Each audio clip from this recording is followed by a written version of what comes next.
La loi fiscale, c'est compliqué. Faire des impôts, donc, à la base, c'est compliqué parce que vous devez savoir quel crédit vous avez droit, quelle déduction vous avez droit. Et ça change à chaque année. Donc, si vous ne faites pas affaire avec un professionnel qui ne connaît pas ces changements-là, qui ne connaît pas ces déductions-là, vous risquez de laisser beaucoup de sous sur la table. Parce que rappelez-vous, c'est une garantie de qualité. Vous avez un professionnel qui a fait de la formation continue, qui a un fonds d'assurance, qui a des obligations déontologiques. On est tous obligés, comme employés, de produire notre déclaration d'impôt ou comme contribuable au 30 avril. Sauf que si on est travailleur autonome, on a une extension. Mais il faut faire attention. Souvent, je dis aux gens, l'extension, elle n'est pas de tout faire le 15 juin. Il faut faire attention, c'est qu'on doit quand même payer au 30 avril. Fait qu'en général, si on fait tout pour finir le 30 avril, bien, on finit. Mais oui, on peut produire, s'il nous manque des documents, etc., jusqu'au 15 juin. Et là, il y a un critère très important à respecter, c'est qu'il faut que vous soyez à plus de 50 % en télétravail.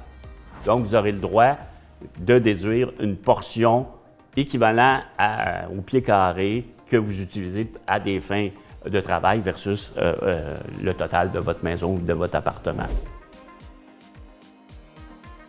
Bien, je pense qu'on a des enfants, c'est très, très avantageux. Là. C'est quand même de l'argent qui s'accumule. Le gouvernement met quand même des sous là-dedans. Fait qu'il y a un rendement, ne serait-ce que pour les subventions du gouvernement. C'est un régime pour aider les enfants à aller à l'école plus tard.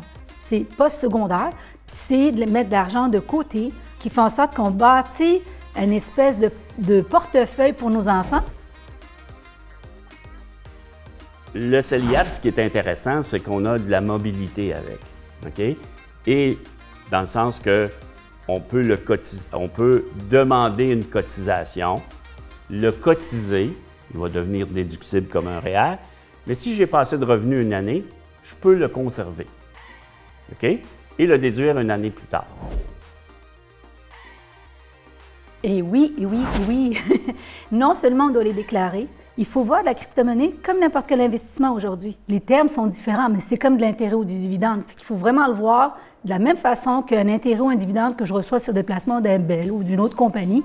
Bien, si j'ai des crypto-monnaies, que ce soit des drops, des jetons, encore une fois, il faut payer de l'impôt sur ces revenus-là. Et la nature, bien, les petits revenus que je gagne au fur et à mesure, c'est comme de l'intérêt ou du dividende. Mais après ça, la perte et l'augmentation de valeur, bien là, ça pourrait être plus du gain en capital ou de la perte en capital. Le régime de rente du Québec, c'est imposable. Pension de sécurité de vieillesse, la pension de base est imposable également. Au niveau de la pension de sécurité de vieillesse au fédéral, il existe, pour les gens qui sont moins nantis, un montant supplémentaire qu'on appelle le supplément de revenu garanti. On ne paiera pas d'impôt dessus, mais cette somme-là pourrait affecter certains crédits d'impôt.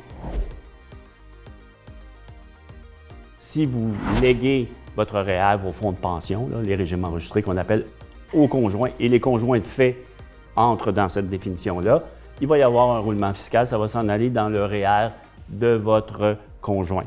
Et cette personne-là qui l'a hérité, bien, s'imposera au fur et à mesure qu'elle sortira l'argent dans le futur.